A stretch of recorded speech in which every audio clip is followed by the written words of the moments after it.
बाकी कोई दिक्कत नहीं थी।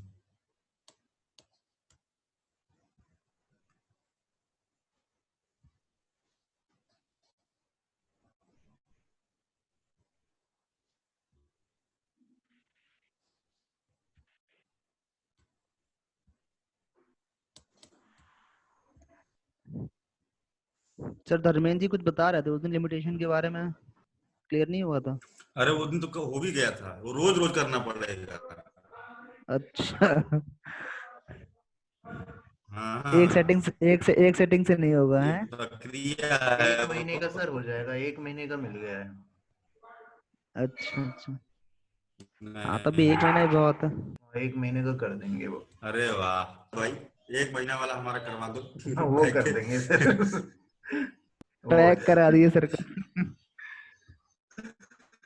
अ, चलो ठीक है, शुरू करते हैं, आगे बढ़ते हैं हम लोग।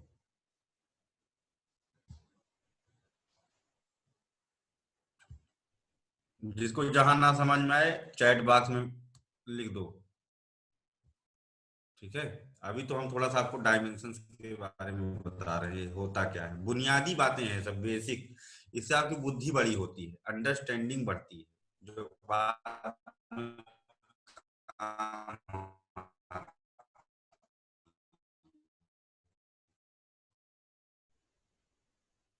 हेलो नहीं। सर, वॉइस ब्रेक हो रही है आपकी। विजन बड़ा करना ना, नहीं भैया, यहाँ पर जो है नेटवर्क आ जाएगा, आ जाएगा, आ जाएगा, 1-2 मिनट में। आई आवाज? जी सर। अटक जाता कभी कभी।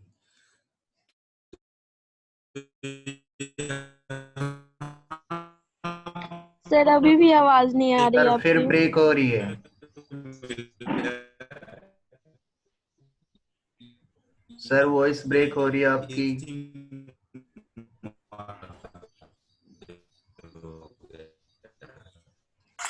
लगता है सर रात में गेम खेलते मोबाइल में, इंटरनेट सिंगुलरिटी की अवस्था में पहुंच गया। सर आवाज नहीं आ दैट रही है। आएगा। हाँ, दिन भर सिम खर्चा हो जाता है, लेकिन रात में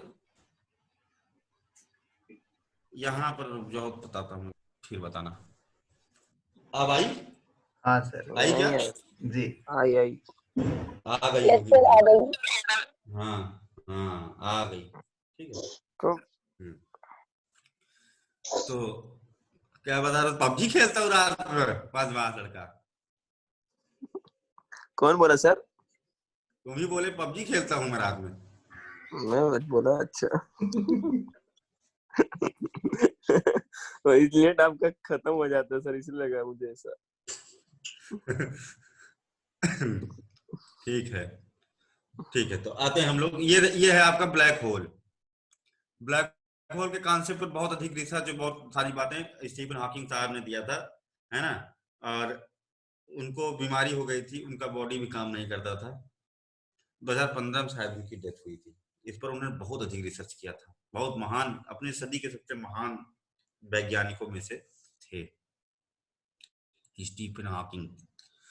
उनके ऊपर मूवी बनी है, थियरी ऑफ एवरीथिंग, ठीक है, थियरी ऑफ एवरीथिंग।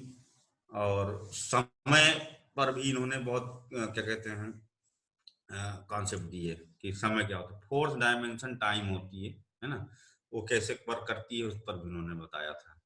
तो अब यहाँ पर ना समय रह गया, ना कुछ, किसी चीज का कोई अस्तित्व नहीं रह गया, ठीक है। समाप्त, एकात्मकता की स्थिति बन गई। अभी क्या है कि रेडियस नहीं रह गई है, यानी कि इसकी ग्रेविटी कितनी सुपर पावर होगी, बहुत अधिक ग्रेविटी हो चुकी होगी अब तक, है ना। क्योंकि त्रिज्या कम होने से ग्रेविटी बढ़ती है, त्रिज्या रह ही नहीं गई है, और ऊपर से मास इसका बहुत अधिक मैसिव हो चुका है, बहुत अधिक डेंसिटी हो चुकी है इसकी, है ना। तो अब इस दशा में ग्रेविटी इतनी स्ट्रांग हो जाएगी कि यहाँ से जो ही फोटान के छल्ले हैं, जो फोटान के छल्ले मतलब प्रकाश की किरणें, है ना, 3 × 10⁸ मीटर पर सेकेंड जो निर्वात में चाल है, प्रकाश तक इससे अधिक, मतलब कि जो V0 की वैल्यू है वो C से अधिक हो जाएगी, स्पीड ऑफ लाइट से अधिक हो जाएगी V0 की वैल्यू, मतलब पलायन वेग। तो यानी कि अब प्रकाश भी ट्रैप हो जाएगा, प्रकाश भी ट्रैप हो जाएगा और वो बाहर नहीं निकल पाएगा। और इस तरह से ये अंधियारा दिखाई देगा यहाँ, मतलब कि ब्लैक होल, इसी से पता लगाया जा सकता है ब्लैक होल, नहीं तो कहीं कुछ दिखाई थोड़ी ना है इस तरह से। तो स्लो हो गई आपकी आवाज। बड़े ग्रहों को, बड़े बड़े प्लेनेट को, बड़े बड़े बहुत ज्यादा दिक्कत सर हो voice is not sir clear. अभी तो आ रही होगी, मेरे में तो फुल नेटवर्क दिखा रहा है इस समय, तो दिक्कत होगी फिर इसका मतलब हमारे में तो फुल दिखा रहा है, नेटवर्क आ गया है। हाँ, तो ये समझ में आया।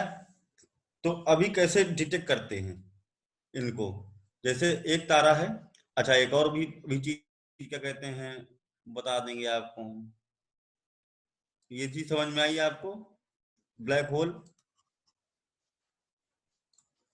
Yes sir. सिद्धांत कैसे काम करता है।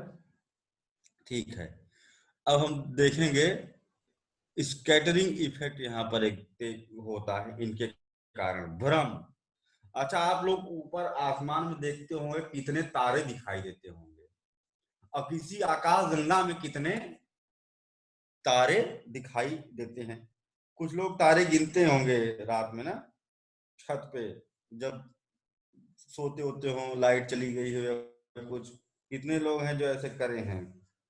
हाँ, गर्मी में सर 36 होके गिनते थे।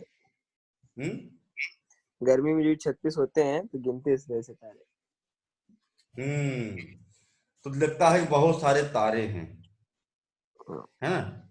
हाँ, अभी यहाँ पर देखेंगे इसकी ग्रेविटी किस तरह से इम्पैक्ट डालती है ब्लैक होल की, है ना। और इसका जो मतलब कि जो वो है, इसका एक स्कैटरिंग इफेक्ट ब्लैक होल का है, उसको हम लोग समझेंगे। इससे पता चलेगा कि जो दिखता है कितना बड़ा भ्रम है जो हमें दिखाई देता है ना। देखिए यहाँ पर पता कैसे लगता है, एक तारा है मान लो, है ना, तारा है, उसका प्रकाश है। अच्छा, इक्लिप्स के दौरान ही क्यों इन ऑब्जर्वेशन अच्छा होता है, और ठंडी जगह चाहिए जिससे कि काम कर सके अच्छा से। ठीक है, जितना ठंडक होगी उतना उतना अच्छा सेंसिटिविटी होगी।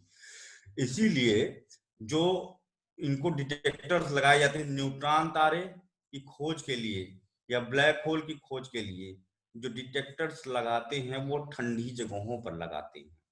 दुनिया में सबसे ठंडी जगह कौन सी होगी? अंटार्कटिका।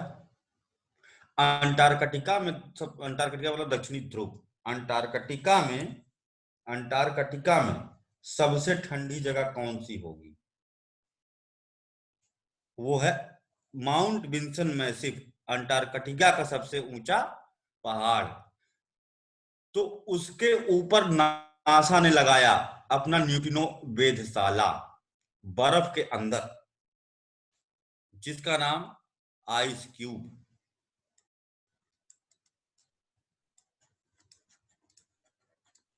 आइस क्यूब ये पूछा गया यूपीएससी 2014 प्री का प्रश्न था कि आइस क्यूब क्या है। कोई उसमें ऑप्शन था सैटेलाइट है, कोई कुछ है ना।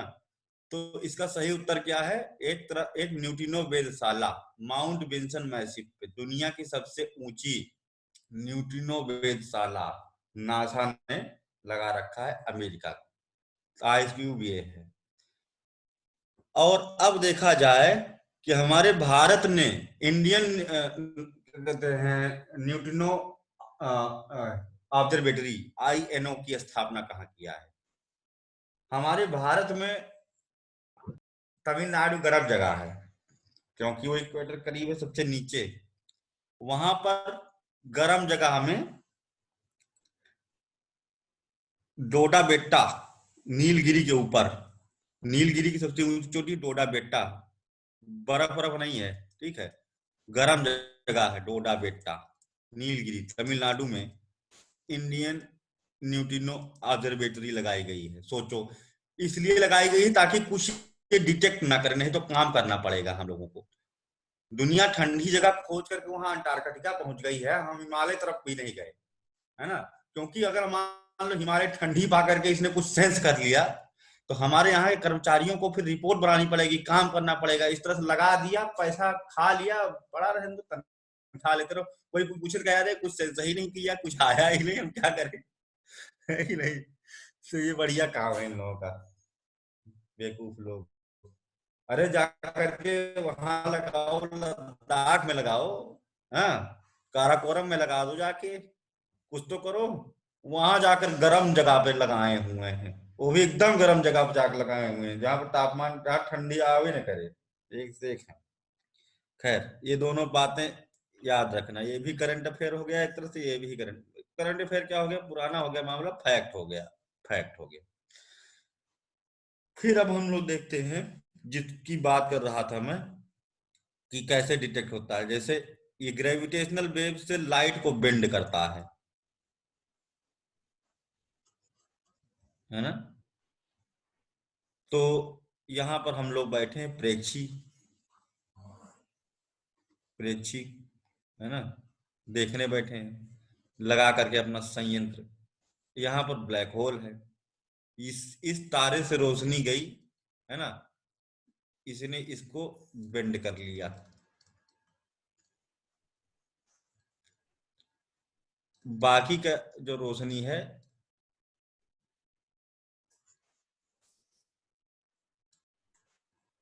ऐसे गुजर जाएगा, तो यहाँ पर अंधियारा दिखाई देगा, है ना, अंधियारा दिखाई देगा,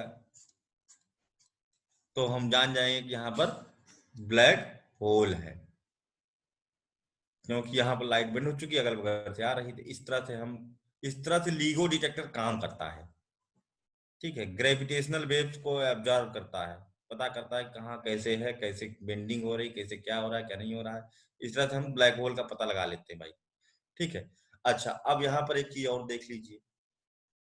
मान लो एक तारा है बड़ा सा, और यहाँ पर एक ब्लैक होल है, और यहाँ पर आप हो, ठीक है, आंख है आपकी, है ना, छत पे तारे देख रहे हो या कुछ भी, है ना, या फिर आप ब्रह्मांड में क्या कहते हैं गैलीलियो की तरह आकाशगंगा ढूंढ रहे हो, ठीक है।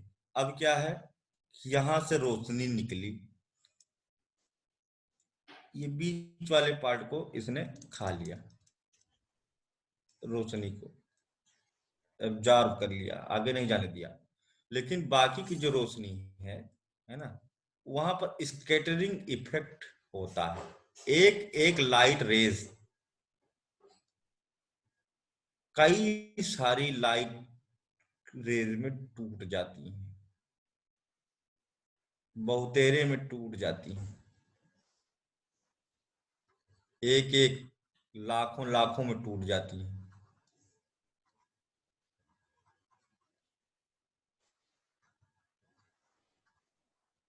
ठीक है, अब बीच में लाइट आएगी नहीं, बीच में अंधियारा होगा, तो एक मैसिव ब्लैक होल।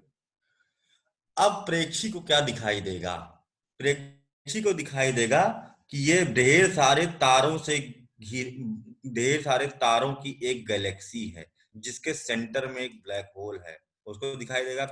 वैसे अरबों तारे हैं, है ना, और बीच में एक मैसिव ब्लैक होल है। और जैसे जैसे ये मूव करेगा, ये भी घूमते हुए नजर आएंगे, रोटेट करते नजर आएंगे, तो पता लगेगा कि एक आकाश गंगा है ना, ये एक पूरी आकाश गंगा है लगेगा, है ना। और ये तारे उसका चक्कर काट रहे हैं, अरबों तारे उसका चक्कर काट रहे हैं, ये इस स्पाइरल में है, ये उस स्पाइरल में है, इसका चक्कर काट रहे हैं, और बीच में एक मैसिव ब्लैक होल है क्या, कुछ है ये नहीं, कुछ नहीं है, और हमें पूरी पूरी आकाश गंगा का भ्रम पैदा होता है, ठीक है। तो इसका मतलब हम कभी सत्य नहीं जान सकते हैं, ठीक है, कभी भी हम सत्य नहीं समझ सकते हैं। कि वाकई में जो हम देख रहे हैं वो एक वास्तविक आकाश गंगा है, या फिर ये जो आपका स्कैटरिंग इफेक्ट देखने को मिल रहा है वह है। सीवी रमन ने इस पर बहुत काम किया था, रमन प्रभाव के नाम से भी जाना जाता है। सोचो, बड़ी बड़ी चीजें हमारे देश वालों ने ही सोचा है। ठीक है, क्लियर हो गई बात कि नहीं? तो इसका मतलब जो कुछ देखते हैं, तारे जो देखते हो सकता है ये ना हो, है ना, इनका अस्तित्व ही ना हो। भ्रम है भैया, सब भ्रम है। क्या बोला था मिहिर कल? सब पता नहीं कौन सा डायलॉग मारा था, बहुत बढ़िया। हाँ रितुल जी, जी बताइए। सब मोह माया है हाँ बोला था हाँ जी ठीक, हाँ बिल्कुल। बताइए। इसका मतलब हाँ, जो इसका मतलब ये हो सकता है केवल एक ही सिंगल ही ब्लैक होल है। हाँ, एक सिंगल ब्लैक होल है और कोई तारे वारे ये नहीं है, लेकिन वो हमको दिखाई दे रहा है गैलेक्सी के रूप में। हम वहां तक पहुंच नहीं सकते भाई। 9.8 मिलियन भी मान लो सबसे, तब भी 10 मिलियन भी मान लो, तो प्रकाश को 10 मिलियन साल लग रहा है पहुंचने में। आप कौन सी जहाज से पहुंचोगे भाई? प्रकाश की रफ्तार से भी जाओगे, है ना, तब भी 10 मिलियन साल कौन जिंदा रहेगा, जी। है ना? अभी ऐसा सर कोई ये अल्टान क्या है, महासागर है ना अल्टार्कटिका, वहाँ पे जो ट्रायंगल ब्लैक होल क्या है वो? वो तो टॉपिक है, वो तो बरमुडा ट्रायंगल है, वो अलग चीज है, ये कॉन्सेप्ट बाद में मतलब उसको मैं बट बाद वो में। क्या वो पार्ट नहीं है अपने ऐसा कुछ? अरे वो कुछ नहीं, उसका अस्तित्व क्या है? छोटी, यहाँ पे बहुत बड़े ब्रह्मांड लेवल की बात हो रही है यार, जो है आगे बरमुडा ट्रायंगल। अगर नहीं नहीं, मुझे एक लग रहा है अभी उधर से जाके कुछ कनेक्शन कुछ रहेगा वहां से इसके बीच कोई में। कनेक्शन नहीं, वो कुछ नहीं, वो बहुत छोटी चीज है, हम बताएंगे। अंटार्कटिका में है, ठीक है, हम्म हम्म सारगैसो सर सागर एक के ऊपर बरमुडा नाम का एक आइलैंड है, और वहां पर स्ट्रांग ग्रेविटेशनल वेव है, जो ऐसा मानते हैं कि उससे खींच लेते हैं, लेकिन वो ग्रेविटेशनल वेव नहीं है, रिसर्च में आ चुका है, वो लो प्रेशर चैनल है सिस्टम, वो बाद में समझाएंगे, वो अलग चीज है ना, ओके ओके वो अलग है, टॉपिक से काफी हट करके बात है, लेकिन ओके इसका रहस्य हम आपको बता देंगे, ठीक है। ठीक है। अभी टॉपिक पे सर ही रहा एक जाए। डाउट और था। हाँ जैसे जी। ये जो लैपलास ने जो अपनी जो थ्योरी दी है, तो ये थ्योरी भी एक तरह से मतलब आज की तारीख में जब ये जो नया कॉन्सेप्ट आ गया है मैटर हम्म। एंटी मैटर का, तो ये तो कोई मतलब ही नहीं रह गया, क्योंकि उन्होंने ग्रेविटी बेस दिया था। नहीं, मैटर तो रह गया ना वो, क्योंकि हाँ उसने ये कहा था कि सेल्फ ग्रेविटी वाली बात कहा था, कि जो हाइड्रोजन के एटम्स है, हाइड्रोजन के एटम्स हैं, वो कोई दूसरा है नहीं, तो आपस में ही मिल मिल करके बड़ा बनते चले गए, है ना, भारी धातुओं का निर्माण करते चले गए, हाइड्रोजन से हीलियम बन गए, हीलियम हीलियम से कार्बन बन गया, ऐसे करके यूरेनियम तक बनता चला गया प्रोसेस। तो वो नहीं सर, ये ग्रेविटी भी ना हो हो सकता है, करके, बताइए। ऐसा भी हो सकता है अंदर कोई इसके भी कोई एंटी मैटर हो जो उसको रिपल कर रहा हो, इस वजह से इनमें फ्यूजन हो रहा हो, ग्रेविटी ना हो। अब देखिए, यहाँ तक तो अभी ये लोग नहीं सोच पाए हैं, है ना। अगर आप सोच रहे हैं तो क्या एक कॉन्सेप्ट प्रॉपर बनाइए क्या है ना, तो फिर उस पर जी चर्चा किया जाएगा कि क्या यह संभव है कि नहीं, है ना। अभी इसका जो पूरा कॉन्सेप्ट आप अपने दिमाग में बना लीजिए कि कैसे ये चीज होगी, ठीक है। इससे ब्रेन इन्हेंसमेंट तो होगा ही, प्लस काफी जागरूकता बढ़ेगी भूगोल से संबंधित, है ना। नहीं, जैसे ये हम्म ग्रेविटी का कॉन्सेप्ट खत्म करके ये बताया गया है कि एंटी मैटर और मैटर एक दूसरे को रिपल करते हैं, तो उस हम्म रिपल्सन में जो जितने भी एंटी मैटर है, हो सकता मतलब एंटी मैटर हो या मैटर हो, वो आपस में कोलाइड भी करेगा हम्म उस हम्म रिपल्सन में, तो उसी कोलिशन हम्म। में ही उनका फ्यूजन हो जाता हो। हाँ ये बिल्कुल है, और उसी साथ धीरे धीरे वो भी बाहर होता चला जा रहा हो, मतलब कि जो जी क्या कहते हैं एंटी मैटर है वो बाहर की ओर धक्का खा जी रहा हो, इस तरह से नेबुला से वो बाहर निकल जाए, निहारिका से वो बाहर निकलता चला जाए, और इधर बनता चला जाए। सोलर सिस्टम में भी एंटी मैटर पाए जाते हैं, ठीक है, जी ऐसा नहीं है। हाँ, रोग प्लेनेट क्या होता है? रोग प्लेनेट, अब ये प्लेनेट पर हम आएंगे। ये तो हो गया, हम लोगों ने आकाश गंगा देख लिया। करंट अफेयर में जो नई आकाशगंगा आएंगी केवल उन पर ही ध्यान देने की जरूरत है ज्यादा। बाकी ये जो फिक्स चीजें हैं कुछ हमने बता दी, यहाँ से पूछ लेता है, बहुत ज्यादा क्वेश्चन यहाँ से नहीं उठाता है। ये जो कॉन्सेप्ट हैं ये सब बड़े इंपॉर्टेंट है मेंस की दृष्टिकोण से, ठीक है, और बुद्धि प्रवर्धन हेतु। चलिए अब हम लोग पहुंचते हैं, ये सोलर सिस्टम पर पहुंचते हैं, अपने वाले जगह पर। बहुत ज्यादा उड़ लिए हैं आप लोग, अब आ जाते हैं ब्रह्मांड और गैलेक्सी, न जाने कौन कौन सी सैर कर लिया है ना। अब आ जाते हैं हम लोग अपने थोड़ा जमीन पर, थोड़ा कम परास में आ जाते हैं, सोलर सिस्टम में आ जाते हैं। तो यहाँ पर सोलर सिस्टम के फॉर्मेशन, सोलर सिस्टम यानी सौर मंडल के निर्माण के बारे में विवरण किस परिकल्पना से मिलता है? सिफीड।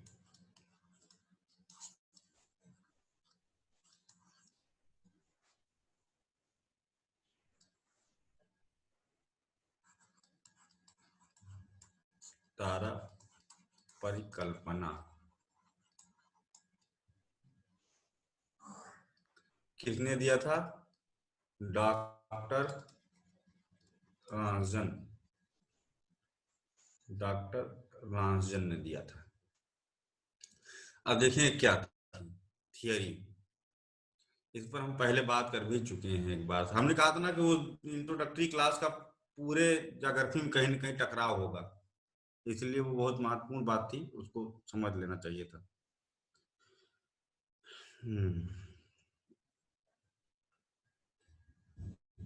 हमारा सूर्य मान लो जैसे तारा बनता है, उसकी प्रक्रिया से हमारा सूर्य अभी पीले क्षुद्र तारे की अवस्था में, तारे में जो पदार्थ पाया जाता है प्लाज्मा की अवस्था में पाया जाता है, fourth state of matter, plasma,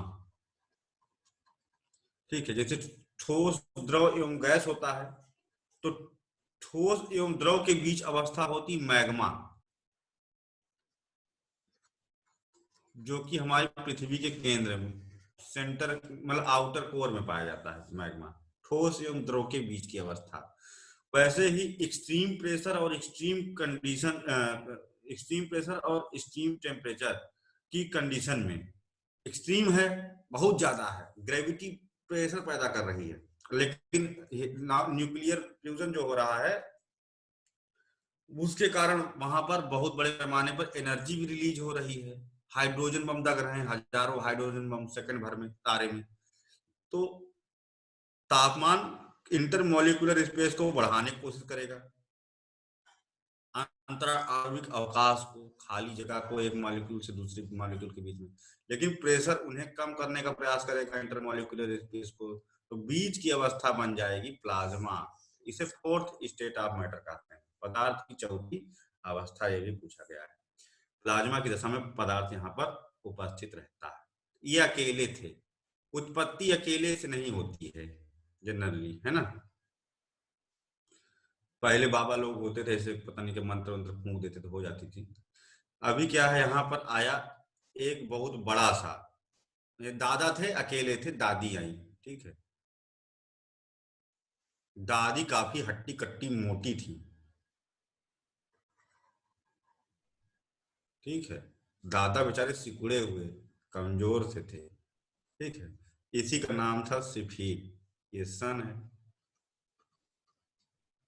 ये है सिफीर तारा। अब क्या था, इसकी ग्रेविटी बड़ी स्ट्रांग, क्योंकि इससे ज्यादा बड़ा है, तो इसने क्या किया, यहां से प्लाज्मा का प्लूम बाहर खींच लिया अपनी ग्रेविटी से,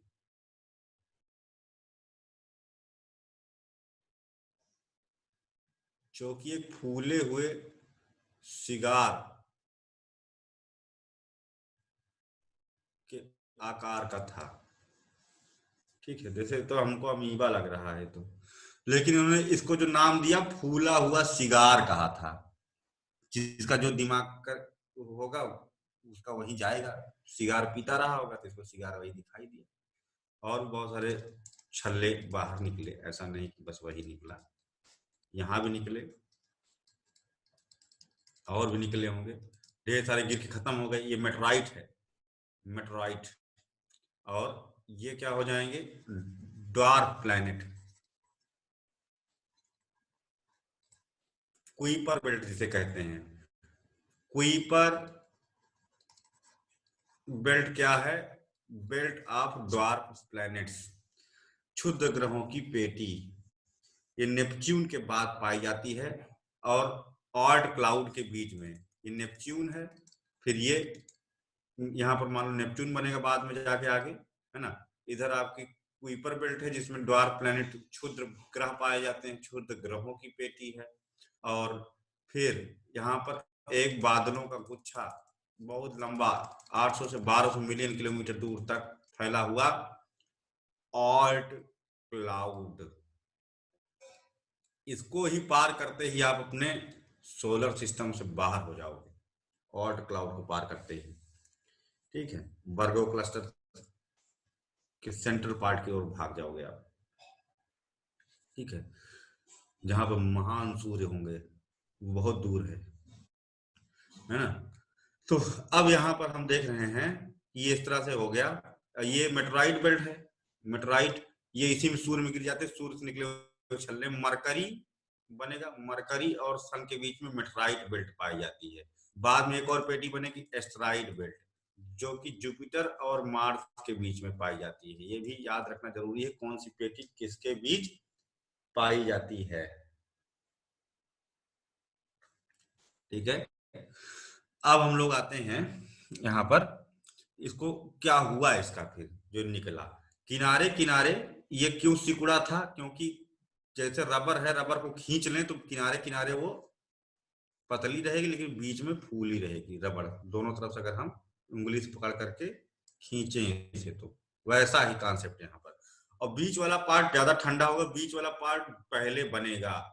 इस तरह से पहला प्लेनेट जो हमारे सोलर सिस्टम में बना वो कौन था, Brihaspati, Jupiter, first planet on earth. फिर धीरे धीरे और भी प्लेनेट बनते हैं, है ना। ये गैसियस जाइंट प्लेनेट होते हैं, गैस जाइंट प्लेनेट होते हैं। और भी प्लेनेट फिर धीरे धीरे बने, अंतिम में मरकरी बनेगा। अच्छा, जो आकार इनका देखा जाए कि बृहस्पति से इधर को चले तो छोटा होता जाता है, इधर को चले तो छोटा होता जाता है, यानी कि सिगार के शेप वाली परिकल्पना यहाँ पर सिद्ध होती है, ठीक है। ये आउटर प्लेनेट है जुपिटर से लेके यहाँ तक, और मार्स क्या कहते हैं से लेकर के मरकरी तक इनर प्लेनेट भी कहलाते हैं। इन्हें जोबियन प्लेनेट भी कहते हैं, जो ये वाले हैं जोबियन जुपिटर के नाम से, है ना। और ये इनर प्लेनेट जो होते हैं सॉलिड होते हैं, जबकि ये वाले गैस जाइंट होते हैं, ठीक है, अपने आकार में आ गए। लेकिन यहाँ पर एक एक्सेप्शन देखने को मिलता है कि मार्स तो अर्थ से छोटा है, इस कॉन्सेप्ट के हिसाब से अर्थ से बड़ा होना चाहिए, है ना, क्योंकि जुपिटर के बाद वो आता है तो उसको बड़ा होना चाहिए अर्थ से, लेकिन वो छोटा है।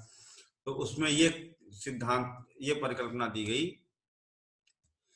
कि जुपिटर की एक्सट्रीम ग्रेविटी के कारण उसके छल्ले, उसके बहुत सारे पदार्थ बाहर निकल गए हैं, है ना, जो कि जुपिटर और इसके बीच में तैर रहे हैं, जिन्हें कहते हैं एस्टेरॉइड। इस तरह से एस्टेरॉइड बेल्ट बन गई है, उखड़ जा रहा है। बहुत बड़े पैमाने पर ज्वालामुखी अपरदन भी इसी कारण से होते हैं। मार्स की सरफेस पे बहुत सारी दरारें, क्रेटर्स देखने को मिलते हैं। यहां तक कि जो मार्स का माउंटेन है, हमारे सोलर सिस्टम का सबसे ऊंचा माउंटेन है, ठीक है, निक्स ओलंपिया या ओलिम्पस मॉन्स, ओलिम्पस मॉन्स या निक्स ओलंपिया के नाम जाना जाता है। ये सबसे ऊंचा है हमारे सोलर सिस्टम में, हमारे एवरेस्ट का दूना, लगभग 22 किलोमीटर ऊंचा है। उसमें both indigenous forces and exogenous forces responsible for this massive height. जो जुपिटर है वो अपने खिंचाव कारण भी उसको खींच रहा है, इस कारण से ये ज्यादा ऊंचा, ज्यादा बड़ा हो जा रहा है, ठीक है। एक समय टूट भी सकता है वहां से, है ना, अलग हो सकता है। इतना स्ट्रांग ग्रेविटी है सोचिए आप जुपिटर की। और जुपिटर हमारी रक्षा भी करता है, अपनी स्ट्रांग ग्रेविटी के कारण बचाता भी है हमें। बहुत सारे पिंड जो आ रहे होते हैं कॉमेट वोमेट, उनको खींच करके फोड़ देता है। जैसे शूमेकर लिबी 9 आ रहा था 1998 में, बच गए नहीं तो उड़ा डालता धरती को, है ना। उसमें उसका लाइव जो जुपिटर में समा रहा था, तो उसका रिकॉर्डिंग है, देखोगे तो मिल जाएगा यूट्यूब पे।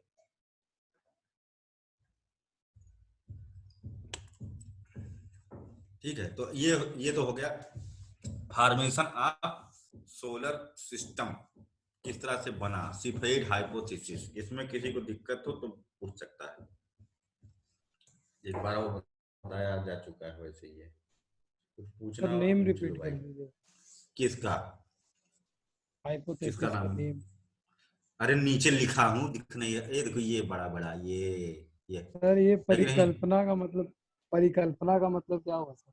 परिकल्पना का मतलब कि जो तुम सोच रहे हो कोई जरूरी नहीं सही है ना। हाइपोथेसिस। हाइपोथेसिस। तो डॉक्टर क्या नाम लिखा है? रांसन क्या है ये? रांसजन। रांसजन, अच्छा अच्छा जी। तो यहाँ तक भाई समझ में आई? आगे चलें? सोलर सिस्टम से भी जी अंदर सर। आते हैं, तारे पहुंच अपने अपने सूर्य के पास पहुंचते हैं भाई। आओ चलो सूर्य के बारे में पढ़ते हैं। सन, सूर्य देवता, सब ऊर्जा का अपरिमित स्रोत, हमारे लिए क्या कहते हैं, जीवन, सबके लिए जीवन। फिर बाद में एक एक प्लेनेट के बारे में पढ़ना है, ठीक है, उनसे जुड़ी हुई बुनियादी बातें पढ़ना है। सूर्य का जो डायमीटर की बात करूं मैं, तो पृथ्वी के डायमीटर का 109 गुना है। सोचो कितना बड़ा है? बहुत बड़ा है सूर्य आपका। और इसमें अलग अलग जो इसकी लेयर्स हैं उनको हम लोग पढ़ना शुरू करेंगे, ठीक है। सबसे पहले डिफरेंट, कितना 6 मिनट बचा है क्या? चलो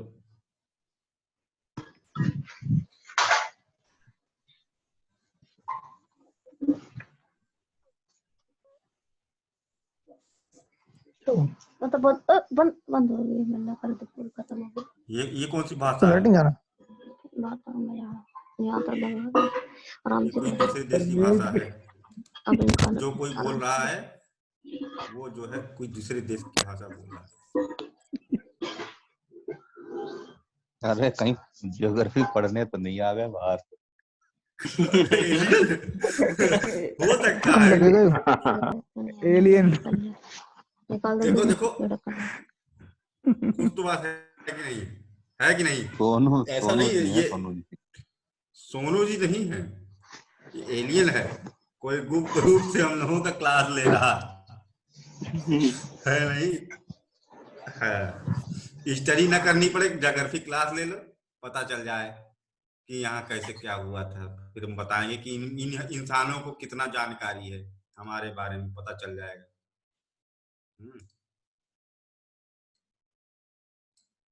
सर एलियन सच में है कि ऐसे ही है? और क्या भाई, ये कौन सी, ये तो बहुत छोटी बात पूछ लिया आपने।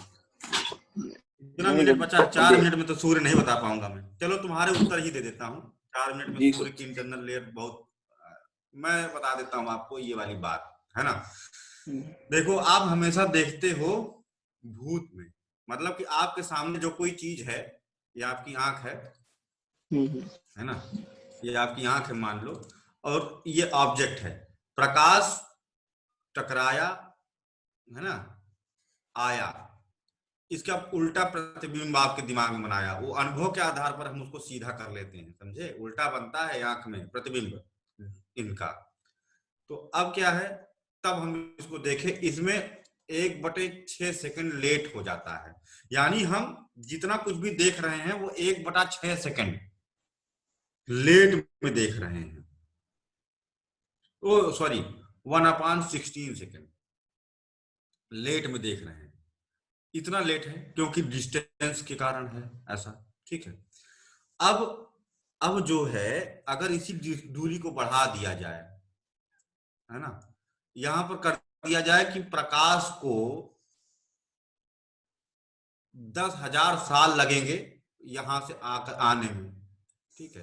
अब आप यहाँ बैठ करके प्रेक्षी हो तो यहाँ का जो कुछ भी फोटो इमेज है जो ऑब्जर्व करोगे वो 10,000 साल पहले की घटना देखोगे। अब कोई प्लेनेट, कोई स्टार है जो कि मतलब कि 1 मिलियन लाइट ईयर्स दूर है आपके तारे से, और जो लाइट आप एब्जॉर्ब कर रहे हो, है ना, वो कहीं से भी किसी भी सैटेलाइट के माध्यम से या कुछ, तो वो जो फोटो इमेज आपको मिलेगी वो 1 मिलियन साल पहले की घटना आपके पास देखने को मिलेगी। तो उस समय वो प्लेनेट में हो सकता है इनहेबिटेबल रहा हो, ज्वालामुखी अपर्दन की अवस्था में रहा हो, लाइफ ना रही हो, तो आपको वही दिखाई देगा कि यहाँ लाइफ नहीं है, यहाँ पर हार्श कंडीशन है। इवोल्यूशन फेज देखोगे उसका, जबकि वो तारा पे लाइफ चल रही होगी। आप तारा पे क्या मतलब, तारे के प्लेनेट पर लाइफ चल रही होगी, लेकिन आपको कभी नहीं पता चल पाएगा कि वहां पर लाइफ चल रही है। आप बता दोगे हाँ यहाँ पानी तो है, क्योंकि उस समय पानी रहा होगा। आप बता दोगे कि ये गोल्डीलॉक जोन तो है, लेकिन आप लाइफ का दर्शन नहीं कर पाओगे जब तक कि वहां ना जा पाओ। वहां जाओगे तो 1 million year, 1 million light year, तो भैया कभी सही नहीं देख पाओगे। जो आसमान में तारे देखते हो ये न जाने ये तारों में कितनों का सुपरनोवा विस्फोट हो चुका होगा, जो कितने तारे समाप्त हो चुके होंगे, लेकिन अभी जो हमारे पास ऑलरेडी उनका लाइट है, रिसीव है, उसके हिसाब से मुझे हमें दिखाई दे रहे हैं, है ना, वो हमें दिखाई दे रहे हैं, और वो हमें समाप्त महसूस होंगे लगभग लाखों वर्ष बाद, वो गायब विलुप्त होते हुए दिखाई देंगे, है ना, जबकि वो खत्म हो चुके हैं। जो तारे आसमान में मर चुके हैं वो भी वहां पर दिखाई दे रहे हैं, और जो नए तारे पैदा हुए हैं वो देखे जाएंगे अब के लगभग 10 लाख साल के बाद, उनको आप तुरंत देख ही नहीं सकते हो। यानी कुल मिलाकर के जो है वो नहीं है, जो नहीं है वो है, जो आपको दिखाई देता है सब भ्रम है। एलियन यहाँ पर होंगे तो आप उनको कैसे देख पाओगे? या तो ऐसा स्ट्रांग या नियर बाई प्लेनेट से, नियर बाई स्टार के प्लेनेट से कोई आ जाए तो बात अलग आती है। बहुत पहले कोई स्टार्ट कर चुका था यात्रा, है ना, और कोई ऐसा चीज वार्म पूल का इस्तेमाल करके या किसी अन्य टेक्नोलॉजी का, एक नई टेक्नोलॉजी भी खोजी जा रही है, उसके तहत पॉसिबल है ना।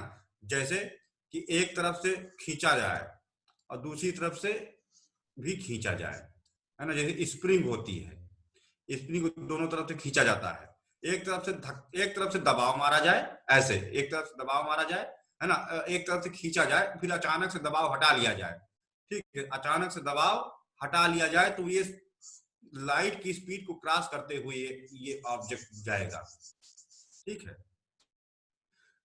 तो ये तब क्रॉस कर सकता है किसी जगह को। ये कॉन्सेप्ट बाद में समझाएंगे क्या है, ये नई टेक्नोलॉजी पर काम हो रहा है, इससे लाइट की स्पीड को भी क्रॉस किया जा सकता है। इस टेक्नोलॉजी से ऐसा अंतरिक्ष यान बनाया जा सकता है कि जो लाइट की स्पीड को क्रॉस करते हुए भी आगे बढ़ जाए, ठीक है। खैर, जो दिखता है होता नहीं सर, जो होता है वो